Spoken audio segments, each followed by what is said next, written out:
Andai ku tahu kapan tiba ajalku, ku akan memohon Tuhan tolong panjangkan umurku. Andai ku tahu kapan tiba masaku. Assalamualaikum warahmatullahi wabarakatuh. Selamat berjumpa kembali Bapak Guru Hebat Nusantara dengan saya Dr. Andes Perial MPDT. Pada kesempatan sekarang kita akan membahas topik bulan keempat, meningkatkan keterampilan guru dalam mengelola kelas, dengan subtopik mendukung kesejahteraan emosional peserta didik. Baiklah Bapak Ibu Guru Hebat Nusantara, pada hari ini merupakan hari lanjutan hari keempat. Secara umum deskripsi pelatihan kita masih sama.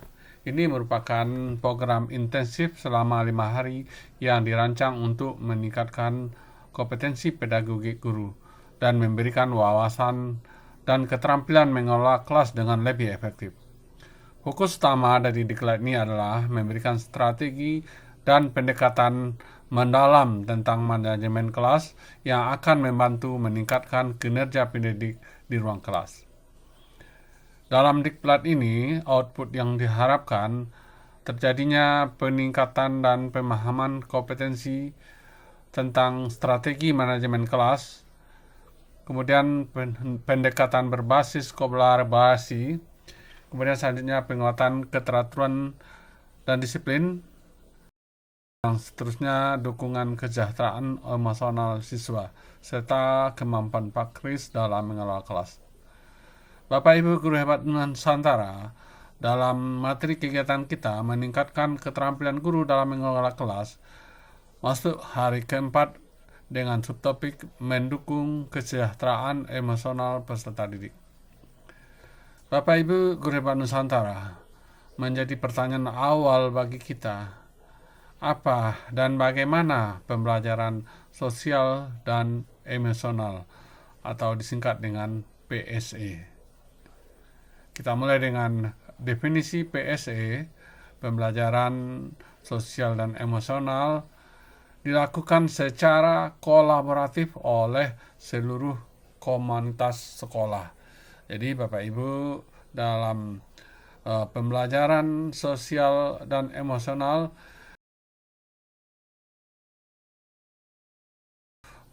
guru mata pelajaran, guru BK, orang tua siswa, dan tenaga kependidikan lainnya terlibat dalam pembelajaran PSE ini. Proses kolaborasi ini memungkinkan anak didik dan pendidik serta tenaga kependidikan di sekolah memperoleh dan menerapkan pengetahuan, keterampilan, dan sikap positif mengenai aspek sosial dan emosional anak didik kita. Bapak Ibu Guru Hebat Nusantara, kita setelah menyinggung tadi tentang PSE, itu tidak terlepas dari kompetensi sosial emosional.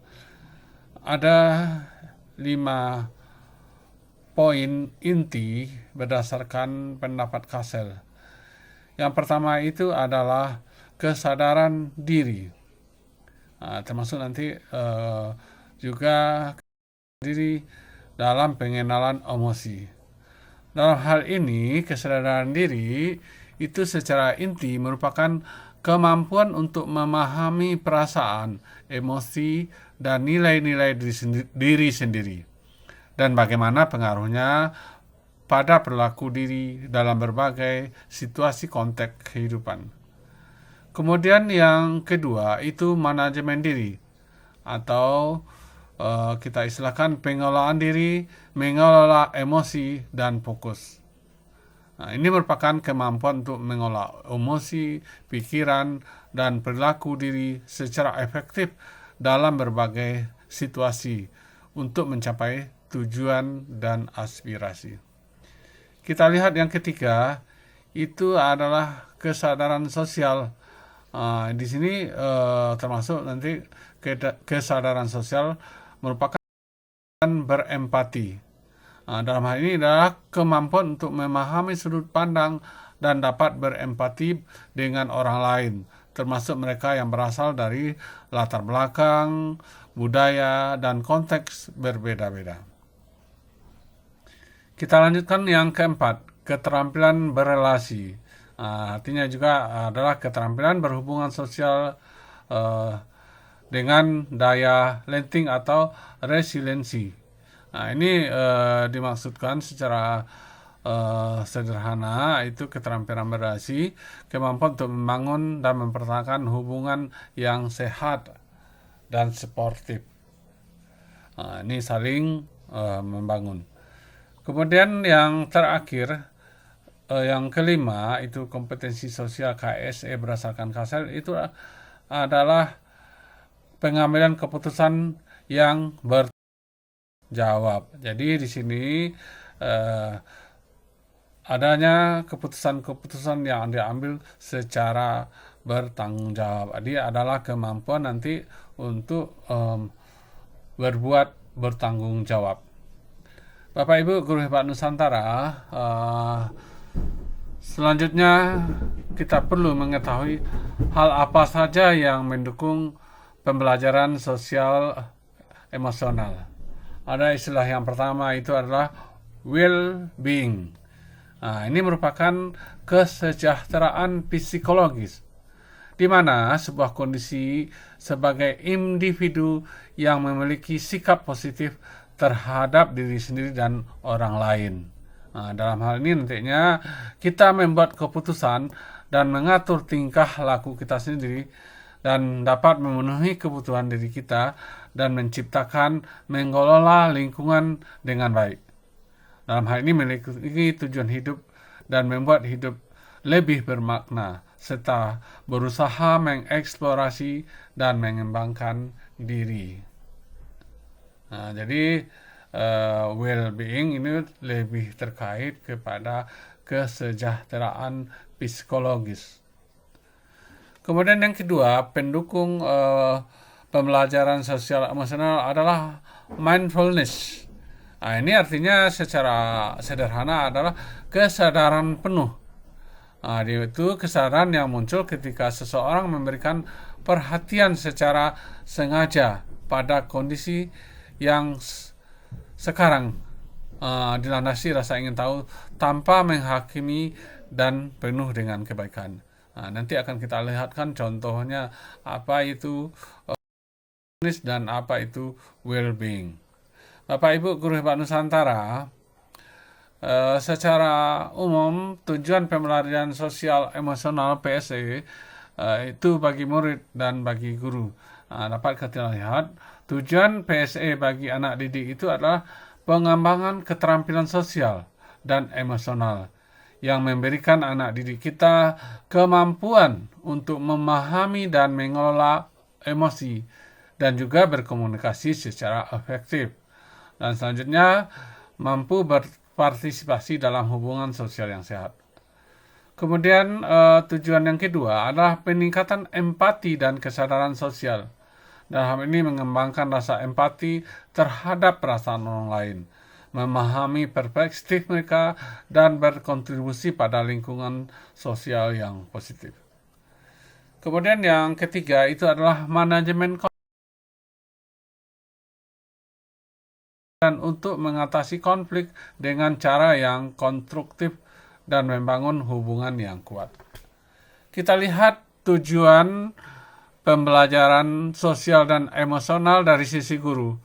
Ini merupakan pendekatan pengajaran yang berorientasi pada kesejahteraan sosial dan emosional.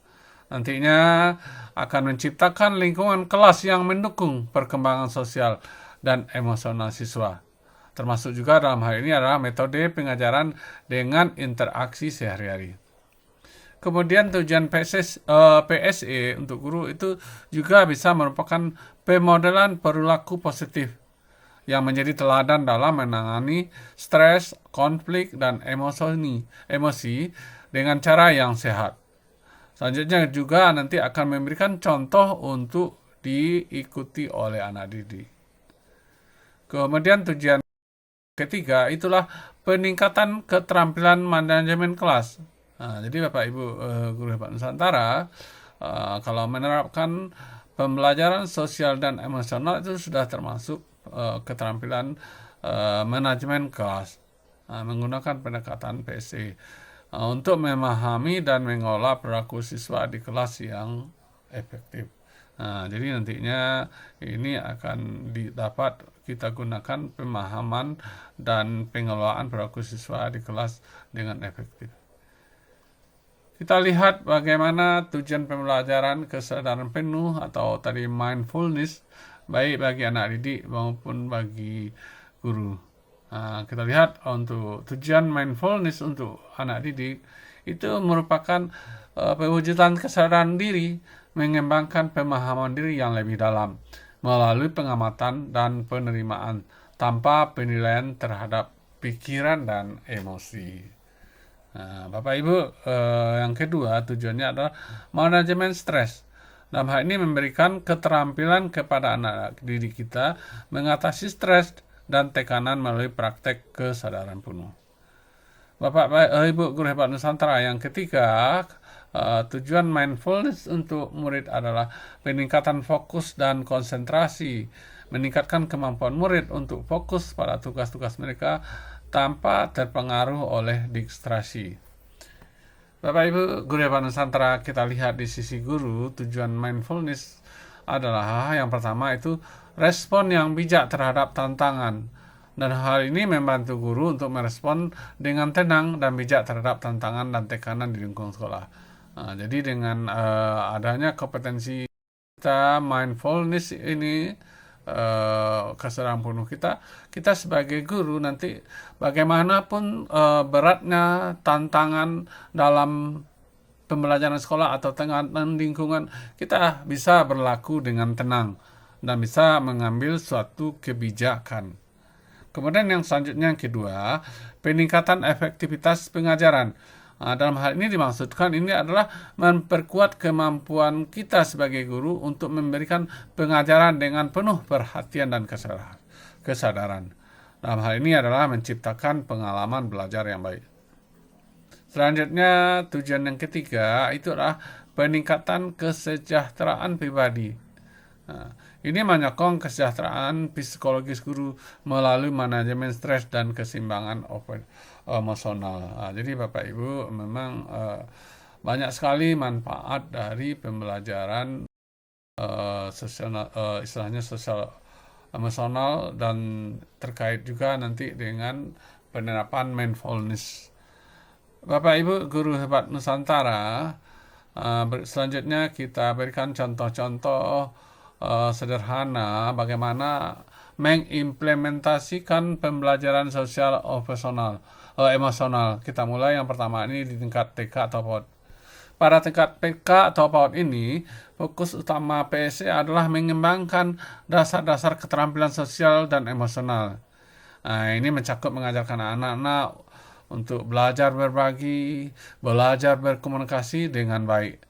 Kemudian juga mengidentifikasi dan mengolah emosi dasar anak-anak didik kita di tingkat TK dan PAUD, serta memahami perbedaan antara perasaan mereka dengan perasaan orang lain. Kemudian yang kedua, untuk implementasi PSE di tingkat TK atau PAUD bisa dilakukan dengan pembelajaran melalui bermain yang berinteraksi dengan teman sebaya, dan bisa juga nanti kita ikutkan nanti aktivitas seni, musik, dan cerita. Kemudian yang ketiga, implementasi PSE di tingkat TK dan PAUD itu adalah sebagai guru atau pendidik berperan sebagai model yang kuat dalam mengajarkan keterampilan sosial dan emosional. Bapak Ibu guru hebat Nusantara, kita lanjutkan ke yang selanjutnya, contoh implementasi PSE tingkat SD.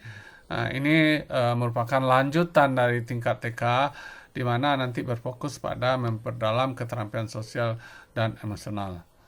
Kemudian juga implementasinya kita ajarkan cara berkolaborasi, memecahkan konflik, mengembangkan empati, memahami norma sosial yang lebih kompleks. Kemudian juga untuk tingkat SD, PSE dapat disertai dengan program anti-bully dan pengembangan keterampilan berkomunikasi. Jadi anti-bullying itu sudah kita ajarkan dalam PSE di tingkat sekolah dasar.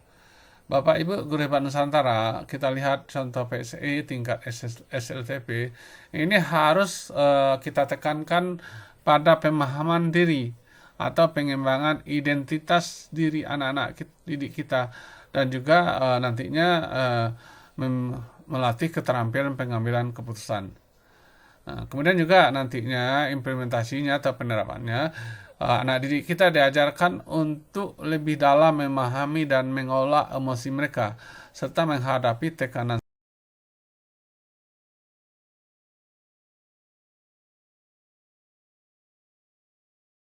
dan stres, resolusi konflik yang lebih kompleks, serta peningkatan keterampilan berkomunikasi. Bapak Ibu Guru Hebat Nusantara, selanjutnya kita lihat itu bagaimana contoh implementasinya di tingkat SLTA. Ini lebih diarahkan pemahaman yang lebih dalam tentang hubungan sosial dan emosi yang kompleks. Jadi lebih kompleks, termasuk keterampilan interpersonal yang lebih canggih. Ini contohnya nanti siswa diajarkan untuk mengembangkan kecerdasan emosional, kepemimpinan, dan kemampuan beradaptasi.